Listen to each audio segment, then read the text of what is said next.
नमस्कार, मैं नवीन जायसवाल 4 पीएम राजस्थान में आपका स्वागत है। इस वीडियो में हम 3 खबरों पर चर्चा करेंगे। पहली खबर एक सर्वे को लेकर है। इस सर्वे में बीजेपी को ये राहत मिल सकती है, लेकिन कुछ ऐसा भी है जो मोदी और शाह की नींद भी उड़ा सकता है, उनके लिए चुनौतियां पैदा कर सकता है। दूसरी खबर में चर्चा करेंगे एक ऐसे विधायक की कहानी की जो मुख्यमंत्री अशोक गहलोत और पूर्व मुख्यमंत्री वसुंधरा राजे दोनों की पसंदीदा रही है और अब उन्होंने पार्टी बदल ली है। और तीसरी खबर में चर्चा करेंगे अंत में कि बीजेपी और कांग्रेस के टिकट का क्या हुआ, बीजेपी की सीसी की बैठक में क्या हुआ और कब तक टिकट की लिस्ट आ सकती है। तो शुरुआत करते हैं पहली खबर से, सर्वे की खबर से। राजस्थान में चुनावों को लेकर एक और सर्वे सामने आ गया है। सर्वे बीजेपी के लिए राहत भरा भी है, लेकिन कई मायनों में कुछ नेताओं के लिए चुनौती भरा भी है, जो ये चाहते हैं कि वसुंधरा राजे साइडलाइन हो जाए। सर्वे कराया है इंडिया टीवी सीएनएक्स ने। सर्वे कई पहलुओं का कराया है, मसलन पार्टी को लेकर सर्वे हुआ है, सीएम की रेस को लेकर सर्वे हुआ है और चुनाव के मुद्दे क्या है इस पर भी सर्वे हुआ है। इसके अलावा भी कई चीजों पर सर्वे हुआ है। सर्वे कहता है कि राजस्थान में बीजेपी 125 सीटों तक जा सकती है और कांग्रेस को 72 सीटों पर ही संतोष करना पड़ सकता है। साथ ही सर्वे में सीएम की रेस पर भी लोगों से बात की गई है और उसके मुताबिक सर्वे यह कहता है कि मुख्यमंत्री पद की दौड़ में सबसे आगे अशोक गहलोत बने हुए हैं। उन्हें 33% लोग पसंद करते हैं, जबकि वसुंधरा राजे को 27% लोग मुख्यमंत्री के रूप में देखना चाहते हैं। सचिन पायलट के लिए यही प्रतिशत 12 का है, मतलब 12% लोग सचिन पायलट को सीएम के रूप में देखना चाहते हैं। सर्वे में बीजेपी के और भी दावेदारों पर सर्वे किया है, क्योंकि बीजेपी में पार्टी ने किसी को चेहरा घोषित नहीं किया है, लिहाजा कुछ और नेता भी दौड़ में है। इनमें 3 और नेता शामिल है, गजेंद्र सिंह शेखावत, राज्यवर्धन राठौड़ और दिया कुमारी। इन तीनों पर भी लोगों ने अपनी राय जाहिर की है और दिलचस्प बात यह है कि तीनों को मिलाकर जो प्रतिशत बनता है वो मात्र 21 है, जो वसुंधरा राजे अकेले के 27% से बहुत कम है। यानी राजस्थान में वसुंधरा राजे अब भी बीजेपी का सबसे बड़ा फेस है और जनता उन्हें पसंद करती है, सीएम के रूप में देखना चाहती है। तो अब जो मोदी और शाह हैं, जो वसुंधरा राजे को कहीं ना कहीं हाशिए पर डालने की कोशिश कर रहे हैं, लगातार उनको नजरअंदाज कर रहे हैं, उनके समर्थकों को टिकट काट रहे हैं, उनके लिए सर्वे बड़ा चुनौती भरा है कि ऐसी स्थिति में जब वसुंधरा राजे नंबर 1 पे चल रही है, जनता की निगाहों में जनता की पसंद बनी हुई है, तो कैसे उन्हें हाशिए पर डालें, चुनाव के पहले भी कैसे हाशिए पर डालें, कैसे उनके समर्थकों को टिकट काटें, और चुनाव होने के बाद में यदि भाजपा की सरकार बनती है तो वसुंधरा राजे अगर जनता की पहली पसंद होती है, तब उन्हें कैसे नजरअंदाज किया जाए। ये मोदी और शाह के लिए एक बड़ी चुनौती होगी। वैसे ये पहला सर्वे नहीं है, इससे पहले एबीपी वोटर ने भी सर्वे कराया था, उसके अंदर भी वसुंधरा राजे बीजेपी नेताओं में सीएम पद की रेस में सबसे आगे रही है। और अब कहानी धौलपुर की विधायक शोभा रानी कुशवाहा की। शोभा रानी का सियासी सफर बड़ा दिलचस्प रहा है। 2017 में वो पहली बार विधायक बनी।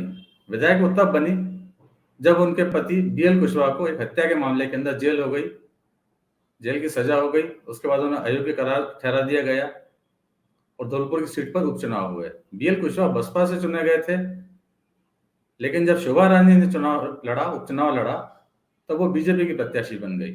बीजेपी ने उन्हें टिकट दे दिया। उन्हें बीजेपी में लेकर आई थी वसुंधरा राजे। वसुंधरा राजे ने इस तरह से एक तीर से 2 शिकार किए।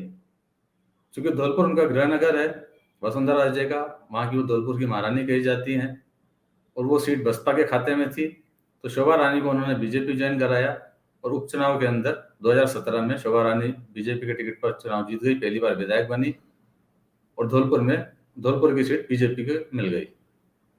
इसके बाद 2018 के चुनाव में फिर शोभा रानी को बीजेपी ने टिकट दिया और वो विधायक बन गई। इसके बाद में राज्य में सत्ता का परिवर्तन भी हुआ साथ में, लेकिन शोभा रानी की सत्ता से नजदीकी बनी रही। धीरे धीरे मुख्यमंत्री अशोक गहलोत के संपर्क में आती गई और जब राज्यसभा के चुनाव हुए तो प्रमोद तिवारी के लिए शोभा रानी ने क्रॉस वोटिंग की और कांग्रेस को वोट दिया। उसके बाद में बीजेपी ने उन्हें पार्टी से निष्कासित कर दिया। जब 2020 के अंदर गहलोत सरकार का संकट आया, उस समय भी शोभा रानी ने गहलोत का साथ दिया। धौलपुर की एक सभा में खुद मुख्यमंत्री अशोक गहलोत ने उनको क्रेडिट दिया और क्या कहा था पहले वो सुनते हैं। और हमारी बहन बैठी हुई है यहाँ की एमएलए आपकी, ये भी कोई कम नहीं है, बहुत बोल्ड लेडी है ये जो है आप देखिएगा जिस रूप में इन्होंने हमारा साथ दिया, वो देखते रह गए आपके सारे लोग जो हैं। शोभा रानी ने जब साथ दिया हमारा बहुत बोल्डली, तो भाजपा वालों की हवाई उड़ गई। यही बात कह के मैं अपनी बात समाप्त करूंगा। एक बात कह करके शोभा रानी ने, दूसरा वसुंधरा सिंधिया ने और तीसरा कैलाश मेघवाल ने। कैलाश मेघवाल को मालूम था, वसुंधरा जी को मालूम था। अब दिलचस्प बात यह है कि मुख्यमंत्री अशोक गहलोत ने धौलपुर की सभा में जिन 3 नेताओं का नाम लिया, शोभा रानी कुशवाहा, कैलाश मेघवाल और वसुंधरा राजे, इन तीनों ने उनकी सरकार बचाई। उनका क्या हुआ? कैलाश मेघवाल को कुछ समय पहले पार्टी के एक और बड़े नेता केंद्रीय मंत्री अर्जुन राम मेघवाल के खिलाफ भ्रष्टाचार के आरोप लगाने के मामले में बीजेपी ने निलंबित कर दिया। शायद उन्हें अब की बार टिकट भी नहीं मिलेगा। दूसरे शोभा रानी कुशवाहा, जिसे बीजेपी ने पहले पार्टी से निकाला और अब वो कांग्रेस में शामिल हो रही है। और तीसरी नेता है पूर्व मुख्यमंत्री वसुंधरा राजे। वसुंधरा राजे की क्या स्थिति आप लोगों को पता है। वो पार्टी में अपनी हैसियत बनाने के लिए, बचाए रखने के लिए संघर्ष कर रही है। और अब बात तीसरी खबर की, बीजेपी और कांग्रेस के टिकट की। दोनों के टिकट की सूची का इंतजार है। बीजेपी की सीईसी की बैठक भी हो गई है। बताया जा रहा है कि बीजेपी ने बड़ी संख्या के अंदर नाम फाइनल कर लिए हैं।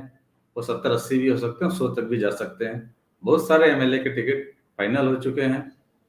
हालांकि कुछ 10 से ज्यादा एमएलए के टिकट होके भी गए हैं। वो शायद तीसरी सूची में आया, वो बदले भी जा सकते हैं।